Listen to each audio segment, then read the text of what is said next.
ጤናና ሰላም ይስጥልን። ይህ ባና 24 ነው።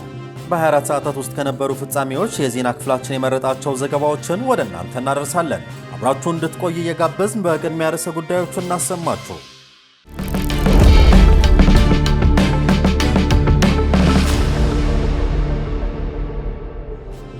አቶ ጌታቸው ረዳ ለጠቅላይ ሚኒስትሩ ሹመት ውለታ እየዋሉ ነው ተባለ።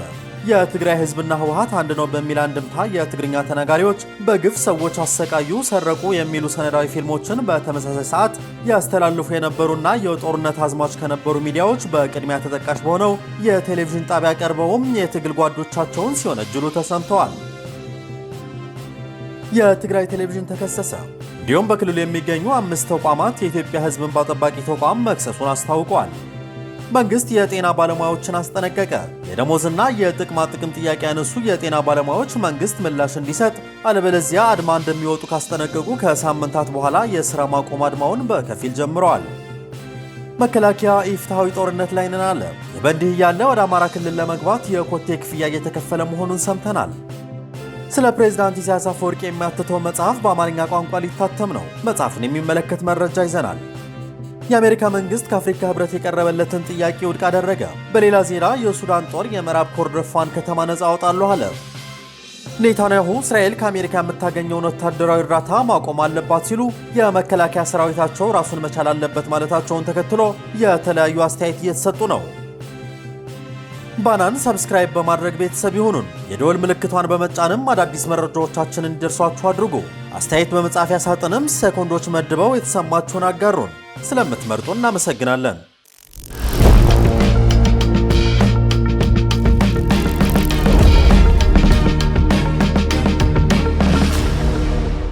አቶ ጌታቸው ረዳ ለጠቅላይ ሚኒስትሩ ሹመት ውለታ እየዋሉ ነው ተባለ። በአብይ አህመድ የምስራቅ አፍሪካ ጉዳዮች የጠቅላይ ሚኒስትሩ አማካሪ ሚኒስትር ሆነው የተሸሙት አቶ ጌታቸው ረዳ በብልጽግናው መንግስት ልሳን ሚዲያ ቀርበው እየዋሹ ነበር፣ አሁን ላይ ግን ይበቃኛል፣ እኔ ንስሐ ገብቻለሁ ብለው ሲናገሩ ተደምጠዋል። ጠቅላይ ሚኒስትሩ ትግራይን ከመውረራቸው በፊት የትግራይ ህዝብና ህወሓት አንድ ነው በሚል አንድምታ የትግርኛ ተናጋሪዎች በግፍ ሰዎችን አሰቃዩ፣ ሰረቁ የሚሉ ሰነዳዊ ፊልሞችን በተመሳሳይ ሰዓት ያስተላልፉ ከነበሩት ሚዲያዎች በቅድሚያ ተጠቃሽ በሆነው ሚዲያ ቀርበውም የትግል ጓዶቻቸውን ሲወነጅሉ ተሰምተዋል።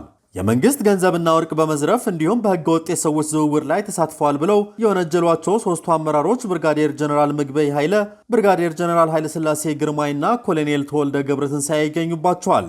በጦርነቱ ወቅት የሰብአዊ ወንጀሎችን፣ ሴቶችን የደፈረው 76 በመቶ በኤርትራ ሰራዊት ነው የተፈጸመው ብለዋል። በጦርነቱ ወቅት በጠቅላይ ሚኒስትሩ ፈቃድና ጥሪ ድንበር ተሻግሮ የገባው ሰራዊት አብዛኛው ወንጀል መፈጸሙን ነው የተናገሩት። አቶ ጌታቸው ረዳ በጦርነት ወንጀሎች ተጠያቂ ሲያደርጉ በዚህ ወቅት የብልጽግና መንግስት ከተጋጫቸውና ጦርነት ሊከፍትባቸው ያሰባቸው ኃይሎችን ስም ሲጠሩ፣ በሌላ በኩል የጠቅላይ ሚኒስትሩን ተጠያቂነት ሲከላከሉ ተደምጠዋል። አቶ ጌታቸው የህወሓት አባል ሲሆኑ ድርጅቱ በተለመደው የአባል ምልመላ አልመጣሁም ሲሉ የተለዩ አባል እንደነበሩ ይናገራሉ። ከትልቅ የመንግስትነት ሹመት ወደ የህወሓት አባልነት መምጣታቸውና በአጭር ጊዜያት ደግሞ የማዕከላዊ ኮሚቴና ፖሊት ቢሮ አባል መሆን መቻላቸውን ይናገራሉ። በነበራቸው አቅምና የሥልጣን ደረጃ ወደ ድርጅቱ ገብተው እንዲታገሉ ሐሳብ ይቀርብላቸው እንደነበር ይገልጻሉ። ህወሓት ከነበረው አስተሳሰብ ጋር የሚቀራረብ እምነት ስለነበራቸው ለምን ወደ ፓርቲ ገብተህ አትታገልም የሚለውን ጥያቄ መቀበላቸው ይገልጻሉ። ይህ ባሉበት በደቂቃዎች ውስጥ ደግሞ በድርጅቱ የሚመለመለው አፋሽ አጎንባሽ መሆኑን አረጋግጠህ ነው ከእምነትህ ይልቅ አገልጋይነትህ ታይቶ አባል በሚደረግበት ድርጅት ውስጥ እኔ ግን የተለየሁ ነበርኩ ብለዋል። እኔ ግን የሚሰበር አከርካሪ ስላልነበረኝ የኔን ምልመላ የተቃወሙ ሰዎች ነበሩ ይላሉ።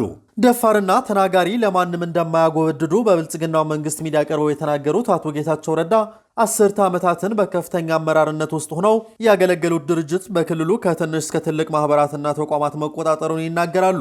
ትግራይን 100 ዓመት ወደ ኋላ መመለስ የሚለውን እቅድ ይዞ ትግራይን የወረረው አካልና የትግራይ ተወላጅ የሚባለውን ዘር እንዲጠፋ የዘመተው የብልጽግናው ኃይል በወንጀል ሲያነሱና ተጠያቂ ሲያደርጉ አቶ ጌታቸው ረዳ ክፍል 1 ተብሎ በተላለፈው የ1 ሰዓት ከ7 ደቂቃ ቃለ መጠይቅ አልተሰሙም። አቶ ጌታቸው ረዳ በብልጽግናው ልሳን በሆነው ሚዲያ መቅረባቸው የኢትዮጵያ ምርጫ ቦርድ ህወሓትን ከፖለቲካ እንቅስቃሴ እንዲሰረዝ ቀናት እየቆጠረ ባለበት ወቅት ህወሓት ተዳክሟል፣ ይቀጥል እንኳ ከተባለ 2 ዓመታትን መቆየት አይችልም ሲሉ የድርጅቱ መሰረዝ ምክንያታዊ እንዲያደርጉ ተፈልጎ ነው የሚል አስተያየት እየተሰጡ ይገኛሉ። ጠቅላይ ሚኒስትር አብይ አህመድ ሁሌም እንደሚያደርጉት የዜጎች ጥያቄ ላለመመለስ ሌላ አጀንዳ እንደሚሰጡት አሁን ላይ አቶ ጌታቸውን ለተለያዩ አጀንዳዎች እየተጠቀሟቸው ነው፣ ፖለቲከኛውም ለሹመታቸው ውለታ እየዋሉ ነው ሲሉ አስተያየታቸውን የጠየቅናቸው ሰዎች ተናግረዋል።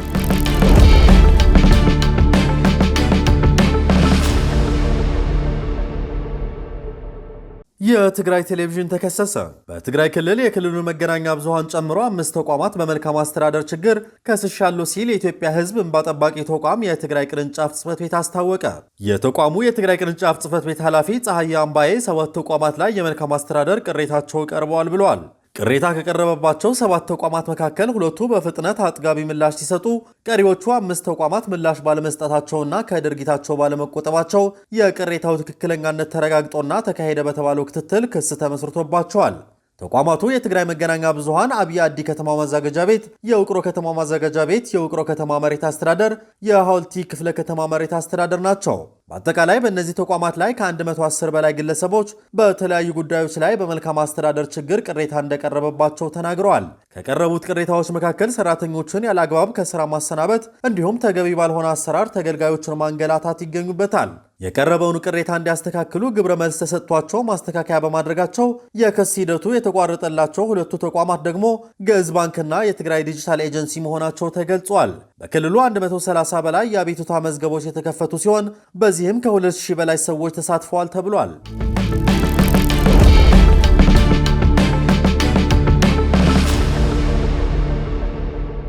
መንግስት የጤና ባለሙያዎችን አስጠነቀቀ። የጎንደር ዩኒቨርሲቲ አጠቃላይ ስፔሻላይዝድ ሆስፒታል ለሰራተኞቹ የማስጠንቀቂያ ደብዳቤ ለጥፏል። ዩኒቨርሲቲው የሥራ ክፍላቸው ላይ ላልተገኙም ያላቸውን የጤና ባለሙያዎችን በሥራ ክፍላችሁ እንድትገኙ ሲል አሳስበዋል። ጠዋት ላይ በሥራ ገበታቸው አልተገኙም ያላቸውን ሰራተኞቹን ከ8 ሰዓት ጀምሮ በሥራ ክፍላችሁ እንድትገኙ ሲል ለጥፏል።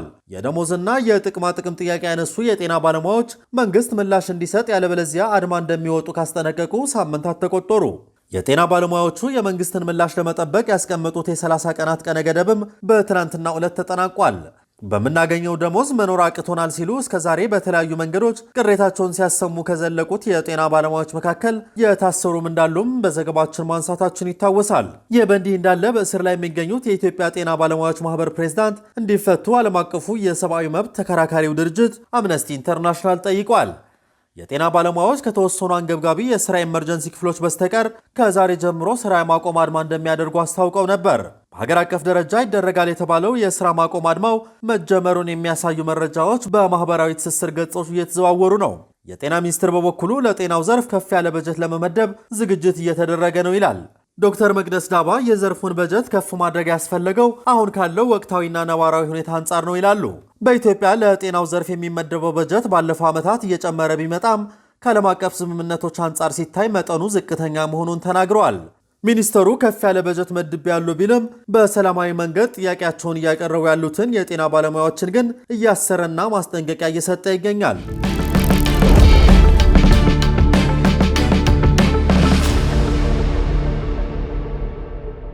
መከላከያ ኢፍትሐዊ ጦርነት ላይ ነን አለ። ይህ በእንዲህ እያለ ወደ አማራ ክልል ለመግባት የኮቴ ክፍያ እየተከፈለ መሆኑን ሰምተናል። እየተዋጋን ያለው ጦርነት በኢመደበኛ አደረጃጀት የተደራጁ ኢፍትሐዊ ጦርነት ከሚያደርጉ ቡድኖች ጋር እየተዋጋን ነው በማለት ጀኔራል ጌታቸው ጉዲና ተናግረዋል። ውጫዊ ኃይሎች እነሱ የሚፈልጓት ኢትዮጵያ እንድትገነባና ሲፈልጉም የሚያፈራርሷት ሀገር እንድትሆን ኢፍትሐዊ በሆነ መንገድ ለማዳከም እየሰሩ መጥተዋል።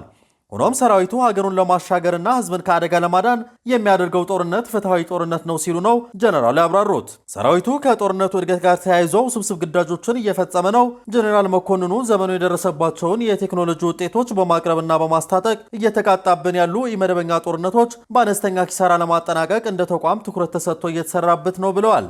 ጀነራሉ የተከፈተብን የፍትሐዊ ጥቃት በፍትሐዊ ጦርነት እየመከትን ነው ቢሉም አሁንም የአማራና የኦሮሚያ ክልሎች ሰላም አጥተው ቀናትን እየቆጠሩ ነው። በአማራ ክልል ሰሜን ሸዋ ዞን አንሳሮ ወረዳ በቅርቡ ስራ የጀመረው ለሚ ናሽናል የሲሚንቶ ፋብሪካ ጋር ውል የገቡ ተሽከርካሪዎችን የኮቴ የሚባል ክፍያ እየከፈልን ነው ሲሉ ቅሬታቸውን ያሰማሉ። ታጣቂዎች በነፍስ ወከፍ እስከ 5000 የሚደርስ የኮቴ ክፍያ በግዳጅ እያስከፈሉ ነው ተብለዋል። በኮቴ ክፍያው ሳቢያ ለፋብሪካው ጥሬ ዕቃዎችን የሚያስገቡና የፋብሪካውን ምርት ወደ ገበያ የሚያወጡ ተሽከርካሪዎች እክል ተፈጥሮብናል ይላሉ።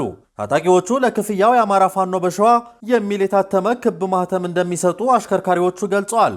በክፍያው ሳቢያ በርካታ አሽከርካሪዎች የሥራ ውላቸውን ለማቋረጥ መገደዳቸውን ጠቅሰዋል።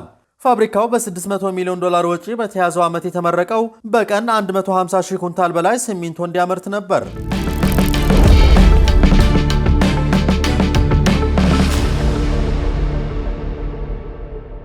ስለ ፕሬዝዳንት ኢሳያስ አፈወርቂ የሚያትተው መጽሐፍ በአማርኛ ቋንቋ ሊታተም ነው። የፕሬዝዳንት ኢሳያስ አፈወርቂን ትርክቶች የያዘ የኔ ተጋድሎ ለኤርትራና ለአፍሪካ የሚል ርዕስ ያለው አዲስ መጽሐፍ በእንግሊዝኛ ታትሟል። ከኢሳያስ ጋር በአገራዊ ቀጠናዊና ዓለም አቀፋዊ ጉዳዮች ዙሪያ ያደረጓቸውን ተከታታይ ቃለ ምልልሶች ቃል በቃል በማሰባሰብ በፕሬዝዳንቱ ፈቃድ ያሳተሙት ፈረንሳዊው ጋዜጠኛ ሚቸል ኮሎን ናቸው። መጽሐፉን የኤርትራን ራስን የመቻል መርህና ኢሳያስ ስለ ዓለም አቀፉ የፖለቲካና ኢኮኖሚ ስርዓት ያላቸውን አመለካከት ለአፍሪካውያን ወጣቶች ለማስተዋወቅ ያለመ ነው የተባለ ሲሆን በአማርኛና ሌሎች ቋንቋዎችም ይታተማል ተብሏል። በመጽሐፉ ከተካተቱ ምዕራፎች መካከል ኤርትራና ቅኝ ግዛት፣ የሱዳንና አፍሪካ መከፋፈል፣ ኤርትራ ከአሜሪካ ኢምፔሪያሊዝም የገጠማት ጣልቃ ገብነት፣ የአሁኗ ኤርትራ ተግዳሮቶችና ፕሮፓጋንዳ እንዴት መቋቋም ይቻላል የሚሉ ይገኙበታል። ኢትዮጵያዊው የታሪክ ተመራማሪ መሐመድ ሐሰን የመጽሐፉን ማጠቃለያ ምዕራፍ ጽፈዋል።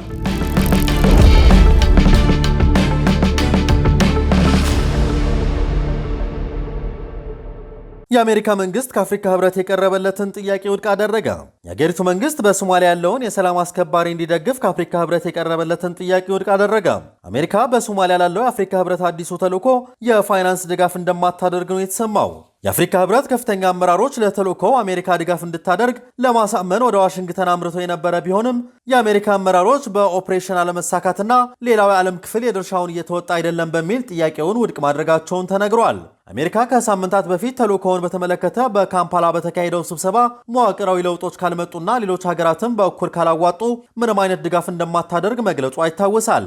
ከዚህኛው የህብረቱ ተልዕኮ በፊት በሶማሊያ የነበረው አትሚስ ያልተከፈለ ዕዳና ደሞዝን ጨምሮ የ100 ሚሊዮን ዶላር እጥረት ያጋጠመው ሲሆን አዲሱ ተልዕኮ ከአልሸባብ መጠናከርና ድጋፍ ማጣት የተነሳ ከባድ ፈተና እንደሚገጥመው ከወዲሁ ተሰግቷል።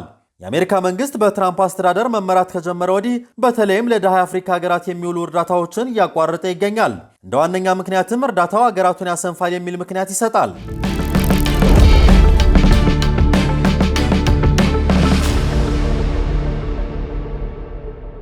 የኮሚቴው ምክትል ሰብሳቢ መንግስት አሳሪዎችን ማሰቃየት አቁሟል አሉ።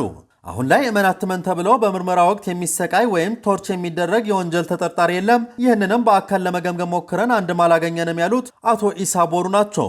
የህግና ፍትህ ጉዳዮች ቋሚ ኮሚቴ ምክትል ሰብሳቢው አያይዘውም ሁለተኛው የፖሊስ ተልዕኮ የወንጀል ምርመራ ስራ ነው። በዘመናዊ ቴክኖሎጂ የታገዘ የፎረንሲክ ምርመራ የተሰራው ስራ አፈጻጸም በጥንካሬ የሚወሰድ ሲሆን ከዚህ አንጻር ከለውጡ ወዲህ በተቋሙ እየሰራችሁ ያላችሁት ስራ በእውነት ለመናገር መረጃና ማስረጃ መር የፖሊስ አገልግሎት የተባለው መርህ የሪፎርሙ አካል ስለሆነ ተጠናክሮ መቀጠል ያለበት ጉዳይ ነው ብለዋል። በተጨማሪም የኢትዮጵያ ፌዴራል ፖሊስ መረጃዎችን በተለያዩ የተግባቦት ዘዴዎች ለህብረተሰቡና ለሚመለከታቸው ባለድርሻ አካላት ተደራሽ ከማድረግ አኳያ የተለያዩ ሚዲያዎችን በመጠቀም የሽብር ሴራዎችን፣ ሐሰተኛ መረጃዎችን ለመቀልበስና ድርጊታቸውን የሚያጋልጡ ዶኩመንተሪዎች በማዘጋጀት ለህዝቡ ተደራሽ ለማድረግ የተጀመረው ስራ አደንቃሉ ሲሉ ተናግረዋል። ይህ በእንዲህ እያለ በአገሪቱ ያሉ ተቃዋሚ ፓርቲዎች ግን መንግስትን ህገወጥ የሆነውን እስራት ያስቁም ሲሉ አሳስበዋል። የብልጽግናው መንግስት ወደ ስልጣን ሲመጣ እንደ ተቃዋሚ ሳይሆን እንደ ደጋፊ አይዞህ በርታ በማለት ሲያበረቱ የነበሩት ፓርቲዎቹ ህዝቡ ሰቆቃ ላይ ነው ሲሉ በትናንትናው ዕለት ባወጡት መግለጫ አሳውቀዋል። እናት ፓርቲ፣ መኢአድ፣ የአፓና የአማራ ጊዮናዊ ንቅናቄ ገዢው ፓርቲ ከ2018 ጠቅላላ ምርጫ በፊት በአስቸኳይ እውነተኛና ሁሉን አካታች እንዲያስጀምርና የአገር ውስጥ ቀውሶችን እንዲፈታ ዛሬ በጋራ ባወጡት መግለጫ ጥሪ አድርገዋል። ፓርቲዎቹ ሰላማዊ የውድድር ሜዳ እንዲፈጠርና ሰላማዊ ትግል ውጤታማ እንዲሆን መንግስት የፖለቲካ እስረኞችን ይፍታ ሲሉ ጠይቀዋል። ፓርቲዎቹ አገሪቱ ከጦርነትና ከግጭት አዙሪት ለመውጣትና የህዝብ ሰቆቃ፣ አፈና፣ ጭቆናና እልቂት ሊቆም የሚችለው ነፃ ፍትሐዊና ተአማኒ ምርጫ በማካሄድ ብቻ እንደሆነ ጠቁመዋል።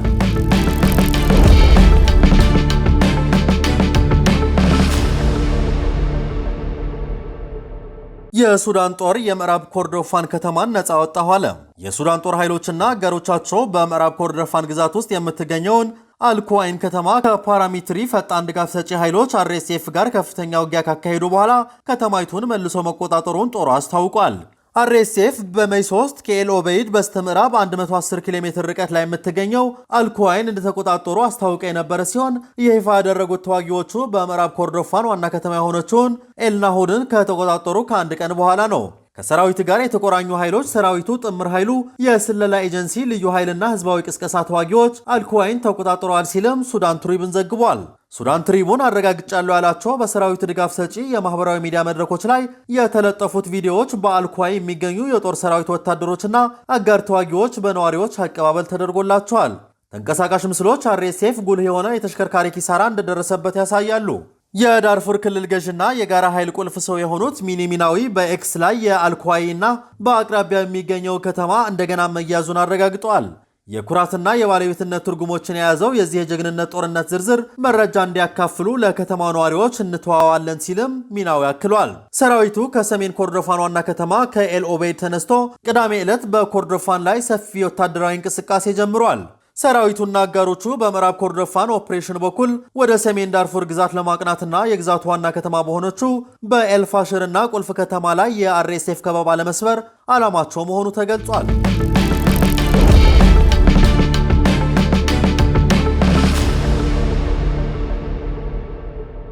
ኔታንያሁ እስራኤል ከአሜሪካ የምታገኘውን ወታደራዊ እርዳታ ማቆም አለባት አሉ።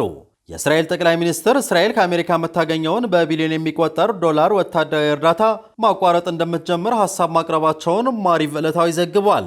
ኔታንያሁ የውጭ ጉዳይና መከላከያ ኮሚቴ እንደተናገሩት ሀገሪቱ በአሁኑ ጊዜ 4 ቢሊዮን ዶላር ከአሜሪካ ታገኛለች። ከአሜሪካ ወታደራዊ እርዳታ ራሳችንን ማላቀቅ ያለብን ይመስለኛል ሲሉ መናገራቸው ተዘግቧል። ከኔታንያሁ መግለጫ በስተጀርባ ስላለው ምክንያት ምንም ተጨማሪ ዝርዝር ነገር ባይኖርም በእስራኤሉ መሪና በትራምፕ መካከል ያለው ግንኙነት መሻከሩ እንዲሁም በሐማስና በአሜሪካ መካከል እስረኞችን ለመፍታት ቀጥተኛ ውይይት መደረጉ በተዘገበበት ወቅት መሆኑ አነጋጋሪ አድርጎታል።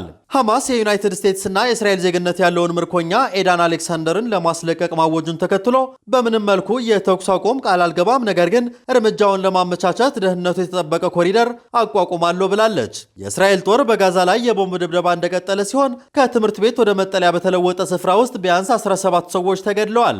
እስራኤል በጋዛ ላይ ባካሄደችው ጦርነት ቢያንስ 52829 ፍልስጤማውያን ሲገደሉ 119554 ቆስለዋል ሲል የጋዛ የጤና ሚኒስቴር አስታውቋል። የመንግስት ሚዲያ ጽሕፈት ቤት የሟቾቹን ቁጥር ከ61700 በላይ መድረሱን የገለጸ ሲሆን በፍርስራሹ ውስጥ የጠፉ በሺዎች የሚቆጠሩ ሰዎች እንደሞቱ ይገመታል ብሏል።